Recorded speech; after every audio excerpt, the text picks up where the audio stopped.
This is Resonance 104.4 FM. How are you doing? I'm Nick Hennegan. This is Literary London, where we talk about, well, London and, well, you know, literature.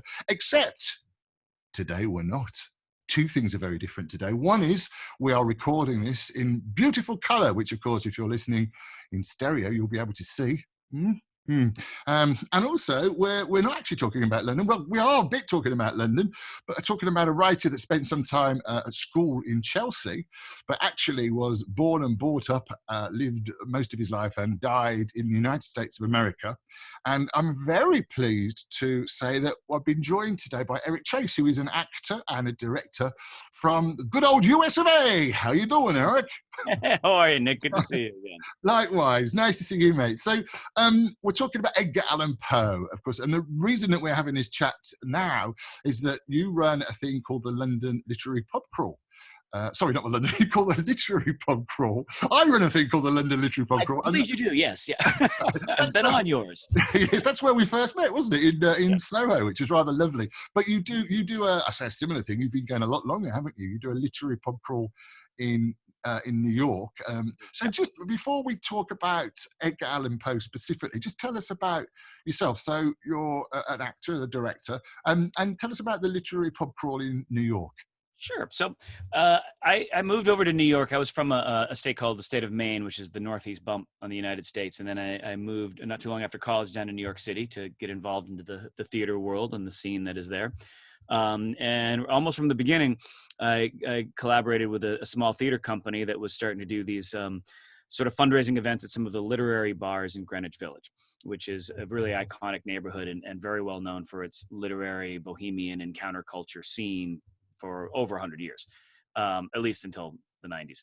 And as we started doing that, one of the actors went on the Dublin Literary Pub Crawl and said, this is what we're doing, and this is a great format, and tip our hats to them and call a shout out. But we started doing some of the bars in the Greenwich Village area, doing recitations of some of the writers' work, telling the stories, telling a little bit of that, again, that counterculture scene. And there's just such a swath of writers that lived in that village. I mean, we could go on for 8 hours and not cover everybody and everything. And as time has gone on, we expanded. The theater company kind of went sideways, but we continued on, and we do a Times Square literary pub crawl that we'd started a couple of years ago, and a Brooklyn one that's been going on for a while.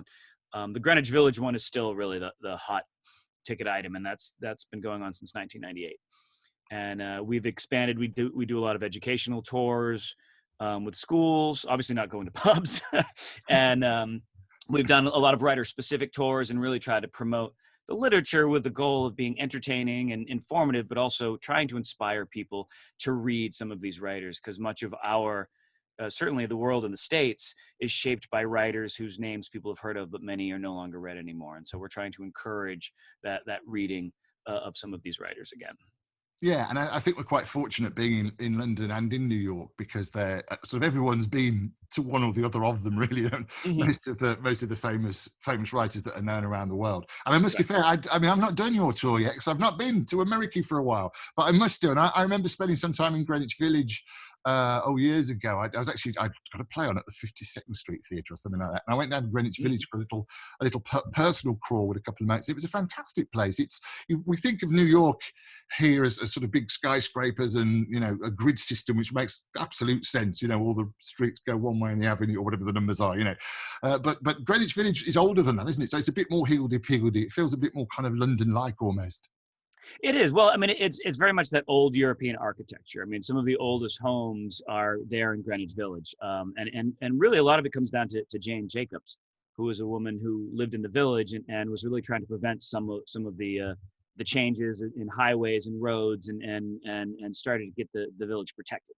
And so now a lot of that area is a historical neighborhood. And there's a handful of those throughout the city. Greenwich Village was really the first area that got landmarked as a whole neighborhood, and there's a defining line where you can't change at least anything on the exterior. If you're exceptionally wealthy, which is where a lot of the residents are now, you can do a lot in the interior, but the exterior you kind of have to keep the same facades and that same style. So I think to our benefit and to the benefit of that neighborhood, the streets have that old world feel because they're the original streets. And when they were trying to impose the grid work that we see now, even though that was designed in offices in Greenwich Village, the neighborhood pushed back and kept that out. So that's why Wall Street gets a little wonky, and the Village, we like to say we throw geometry out the window. In fact, one of our stops, and we briefly talked about it on the Poe tour, but there's a 3-sided building in Greenwich Village that has 2 sides on one street and 1 side on 2 streets, and it's something that we say can only happen in the geography of Greenwich Village. So. But yeah, the houses, the homes, I mean, it's very European, very Dutch. Yes, I kind of get that feeling. I discovered a jazz bar, and I'm not really into jazz, but I was then. Yeah. So it's brilliant, the work that you're doing and the variety of everything. So just tell us, I jumped on your Edgar Allan Poe tour. I mean, I suppose it's one of the glories and agonies of the current situation. We might just touch on how New York's coping with the virus at the moment. But one of the glories is that stuff like this is happening more and more. I mean, who'd heard of Zoom? Right. 6 months ago.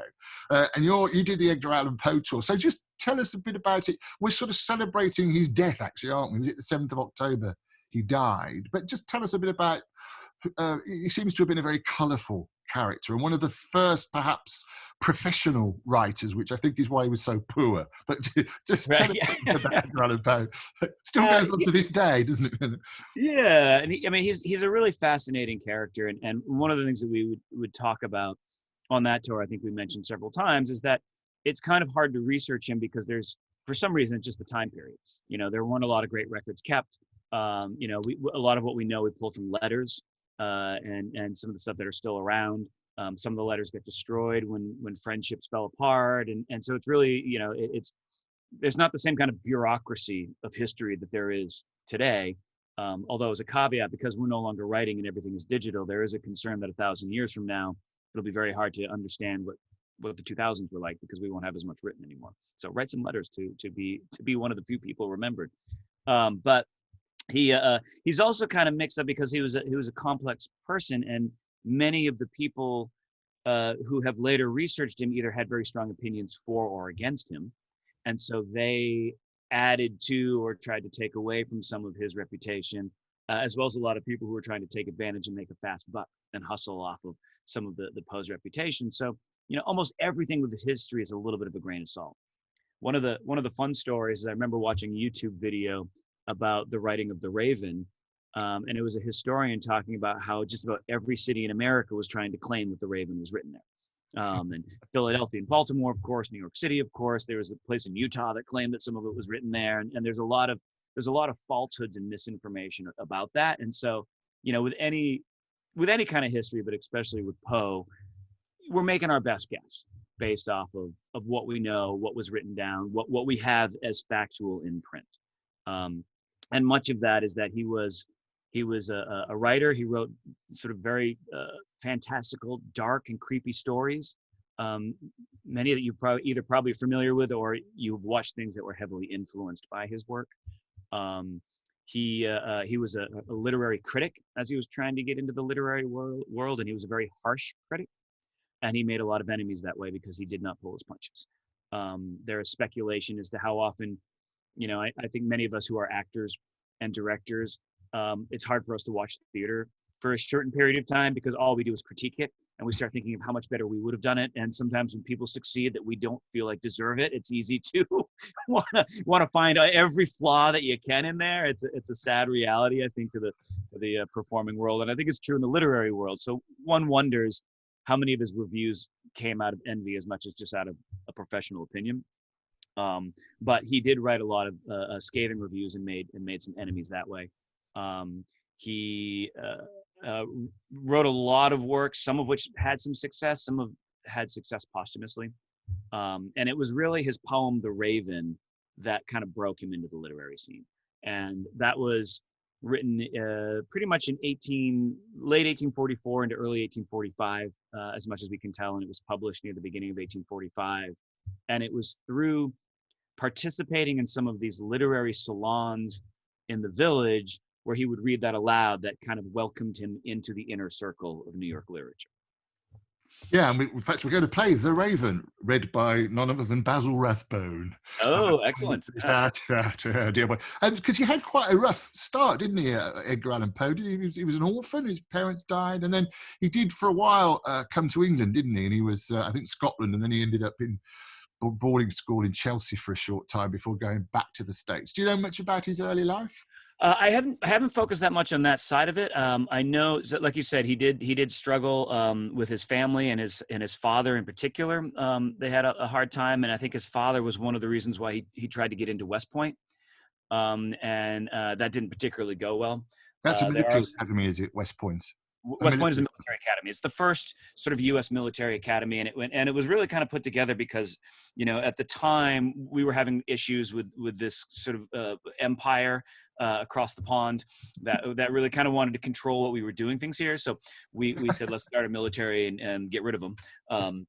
And I think some of us are starting to kind of wish we had made a different choice. But at any point, that was the sort of the very first military academy, and it's in upstate New York.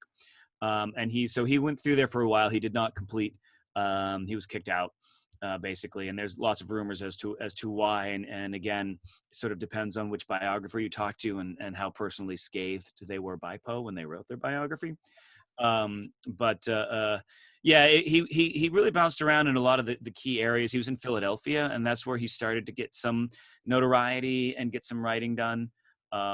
There's actually, as far as West Point goes, there is a plaque somewhere, and I've been trying to find a copy of it again, but it says something along the lines of, while he did not have the mettle to be a soldier, he still managed to make his impact upon the world. So they did try to give a little bit of a shout out that while he wasn't the right type for the academy, he did really leave a lasting impact. But yeah, much of our focus has really been trying to focus on his New York years, basically because of, the walking tour. And, I'll use that as a segue that the one advantage that this pandemic has given us is that now we can start doing virtual tours where we're not limited to how far somebody can walk in a couple hours.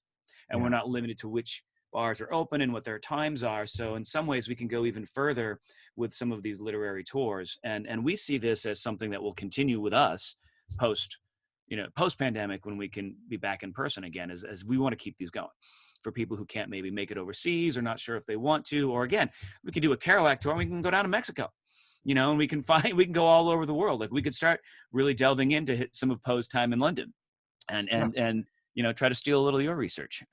Yeah, I think he was very young though when he left us here. But because the Poe, is it the Poe House? I know from your rather excellent online Poe tour a couple of days ago. So it's the house where because he died quite young, didn't he? He wasn't an old man. Yeah, he did. He died very young. He died in 49, and I don't have his birthday in front of me, but it was early 40s when he passed away. And yeah, the last official residence of his, is still up in the Bronx. It's been moved, I think a couple of blocks from where it was when he lived there, but they did sort of maintain it. It is kind of a neat little old farmhouse from the time period. But he died in Baltimore, and he lived there for a while. And there is a Poe house down in Baltimore as well. And Baltimore really celebrates that. In fact, their football team is the Baltimore Ravens, in honor of Poe, because that's where he died. And one of the fascinating stories of Poe is, and no one really knows how he died. Medicine was not as such where they could do really proper autopsies as they could now. But he was basically delirious, wearing somebody else's clothes, found in a ditch, and died a few days later, and no one really knows why. And there's been all sorts of speculations with, the people who want to demean his reputation claim it was drug use, which is probably less likely.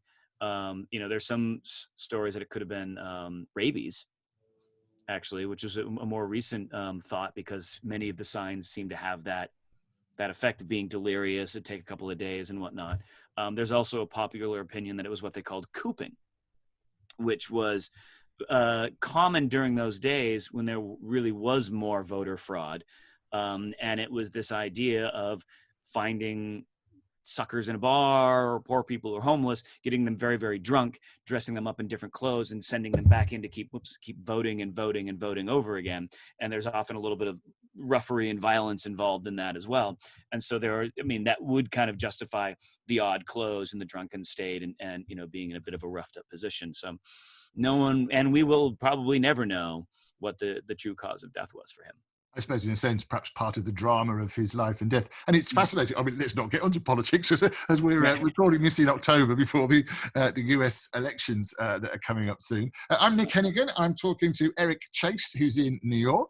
This is Resonance 104.4 FM. Also, you can hear us again on the podcast at Resonance FM, or you can go to londonliterarypubcrawl.com podcast page, where not only can you hear us, but you can see us. And this video that I'm recording with Eric in his very nice office, if you're in stereo or listening on DAB, you'll probably be able to see he's got a couple of guitars in the background. It's a very nice, is it a home office, Eric, where you are at the moment? It is my home office, and I actually built this. So this is wow. This is my own handiwork, and it looks better from a distance than it does up close. You can see more of the flaws as you get closer. I'm a mediocre carpenter at best, but when we had my second kid, I lost my upstairs office, and I got moved down to the basement. So you don't see the exposed ceiling here, but it does allow for a nice. In fact, I don't know if you ever get the video. You can. I got my Poe plushie there, and I can see the Poe picture of the. Is it a book on Poe there? Yeah, brilliant. Oh, yes. And then this over here, this book here, I've kind of browsed through, but it's The Raven and the Whale. By Perry Miller. I was right. My guides corrected me in the title during the tour. It is The Raven and the Whale by Perry Miller, and it's talking about the early New York literary scene, kind of focusing on the simultaneous footprints of Herman Melville and Edgar Allan Poe, and just what the whole scene was like. So it's a really fascinating historical time period of just what that literary scene was like during that time. But yes, it must be a bit like, I mean, Soho's known for its sort of writers, and I think every generation has gone, oh, it's not what it used to be. Oh, it's not. But there are sort of peaks and troughs of literary creators, and I guess because it is, we know what a tough gig it is, really. You will be drawn together quite often. We must just briefly touch on how is things in New York? How are you doing? Because you're an actor and a director as well. How's morale in New York at this point in time? It's up and down, and I think both nationwide and in the city, there's definitely the struggles. The hardest part about going through a pandemic in the city is that you don't have a lot of space. And so you have a large number of people who don't even have access to a backyard. So in the early times, I mean, that feeling of cooped up, and I'm sure people in London were experiencing some of the same things where you don't even want to go downstairs, and maybe you pop out to the front street to walk the dog, and that's your breath of fresh air. Yeah. So I think in that sense, and the fact that it was so hard hit early on, fortunately, I think overall, the mayor's never popular, whoever's elected in there, and he's had some hits and misses. The governor of the whole state, again, has been a little bit of a fiery figure, but I think overall the feeling is that his leadership has been quite strong during this pandemic. And I think a good majority of New Yorkers in certain age groups were kind of towing the line and trying to do their part.